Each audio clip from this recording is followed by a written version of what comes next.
Hello friends, welcome back to our channel. இன்றைக்கி ரொம்ப ஸ்பெஷலான டே. ஃபர்ஸ்ட் ஆஃப் ஆல் எல்லாருக்கும் ரொம்ப தேங்க்ஸ் என்னை இவ்வளோ தூரம் சப்போர்ட் பண்ணதுக்கு. சேனல் வந்து 1000 சப்ஸ்கிரைபர்ஸ் ரீச் ஆயிடுச்சு. ஸோ இதை செலிப்ரேட் பண்ணுற விதமாக இன்றைக்கி வந்து ஒரு ஸ்வீட் ரெசிபி தான் பார்க்க போகிறோம். Thank you so much. தொடர்ந்து சப்போர்ட் பண்ணுங்கள். இது வரைக்கும் நம்ம சேனலை சப்ஸ்கிரைப் பண்ணாதவங்க சப்ஸ்கிரைப் பண்ணிவிட்டு பக்கத்தில் இருக்க பெல் ஐக்கானை கிளிக் பண்ணிக்கோங்க. அப்போ தான் நான் போடுற வீடியோஸ் எல்லாமே நீங்கள் மிஸ் பண்ணாமல் பார்க்கலாம். இன்றைக்கி நம்ம வந்து சுழியம் எப்படி செய்கிறதுன்னு சொல்லிட்டு தான் பார்க்க போகிறோம்.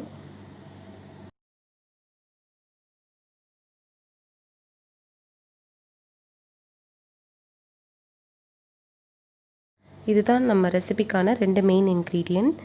1 கப் அளவுக்கு கடலைப்பருப்பும் 1 கப் அளவுக்கு வெல்லமும்.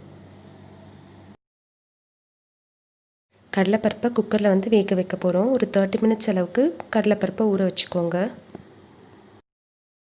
2 கிளாஸ் அளவுக்கு தண்ணி ஆட் பண்ணிக்கோங்க. ஒரு 1/4 ஸ்பூன் அளவுக்கு உப்பு ஆட் பண்ணிக்கலாம்.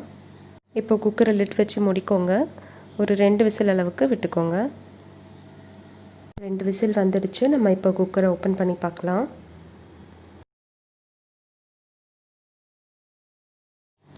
இப்போ ஒரு மத்து வச்சு நல்லா மசிச்சு விட்டுக்கோங்க.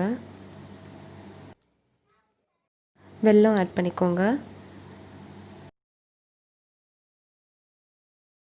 நான் வெல்லம் அப்படியே தான் ஆட் பண்ணியிருக்கேன். நீங்கள் வேணும்னாலும் அதை வந்து தண்ணியில் கொஞ்சம் மெல்ட் பண்ணிவிட்டு அதுக்கப்புறம் கூட அந்த சிரப்பை கூட ஆட் பண்ணிக்கலாம். வெல்லம் உருகுனதுக்கப்புறம் ஏலக்காய் ஆட் பண்ணிக்கோங்க. நான் இன்றைக்கி ஒரு 5 ஏலக்காய் ஆட் பண்ணியிருக்கேன். ஒரு 10 மினிட்ஸ் அளவுக்கு நல்லா மீடியம் ஃப்ளேமில் வச்சுட்டு கொஞ்சம் கிண்டி விட்டுட்டே இருங்க. கொஞ்சம் நல்லா திக்காகி வரும். நல்லா திக்காக இருந்தால் தான் நமக்கு கொஞ்சம் உருண்டை பிடிக்கிறதுக்கு வந்து ஈஸியாக இருக்கும். ஸோ கொஞ்சம் நல்லா திக்காகிற வரைக்கும் நல்லா கொஞ்சம் கிண்டி விட்டுட்டே இருங்க. நல்லா திக்காயிடுச்சு. ஸோ இந்த ஸ்டேஜில் நீங்கள் வந்து ஆஃப் பண்ணிடலாம் ஸ்டவ்வை. ஒரு பாத்திரத்தில் 2 கரண்டி அளவுக்கு மைதா மாவு ஆட் பண்ணிக்கோங்க. ஒரு சின்ன கிளாஸ் அளவுக்கு தண்ணி ஆட் பண்ணிவிட்டு நல்லா மிக்ஸ் பண்ணிக்கோங்க. கட்டி பிடிக்காத அளவுக்கு நல்லா மிக்ஸ் பண்ணிக்கோங்க. 1/4 டீஸ்பூன் அளவுக்கு உப்பு ஆட் பண்ணிக்கோங்க. மாவு நல்லா கரைச்சாச்சு. சப்போஸ் உங்களுக்கு கோட்டிங் வந்து இன்னும் திக்காக வேணும்னா நீங்கள் இன்னும் கூட மாவை ஆட் பண்ணிக்கலாம். ஸ்டவ் ஆன் பண்ணிவிட்டு கடாய் வச்சுக்கோங்க. கடாய் கொஞ்சம் சூடானோடனே ஆயில் ஆட் பண்ணிக்கோங்க. இப்போ சின்ன சின்னதாக உருண்டை பிடிச்சிக்கலாம். சப்போஸ் உங்களுக்கு சுழியம் வந்து ரொம்ப பெருசாக வேணும்னா நீங்கள் எந்த சைஸ்க்கு வேணுமோ அந்த சைஸ்க்கு நீங்கள் வந்து உருண்டை பிடிச்சிக்கலாம்.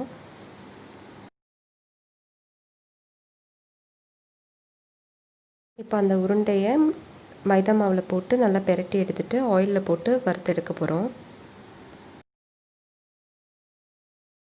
கொஞ்சம் சூடானோடனே உருண்டையை ஆயிலில் போட்டு வறுத்தெடுத்துக்கலாம். இதே மாதிரி எல்லா உருண்டையும் நீங்கள் ஆயிலில் போட்டு வறுத்தெடுத்துக்கோங்க.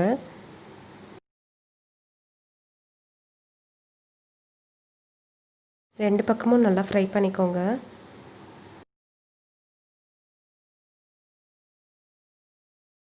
சுழியம் ரெடி ஆகிடுச்சு. இந்த வீடியோ உங்களுக்கு பிடிச்சிருந்தால் நம்ம சேனலை லைக் பண்ணுங்கள், ஷேர் பண்ணுங்கள், சப்ஸ்கிரைப் பண்ணுங்கள். ரெசிபி ட்ரை பண்ணி பார்த்துட்டு மறக்காமல் கமெண்ட் பண்ணுங்கள். நான் வேறு ஒரு இன்ட்ரெஸ்டிங்கான வீடியோவோட உங்களை அப்புறமா மீட் பண்ணுறேன். தேங்க்யூ ஸோ மச் ஃபார் வாட்சிங்.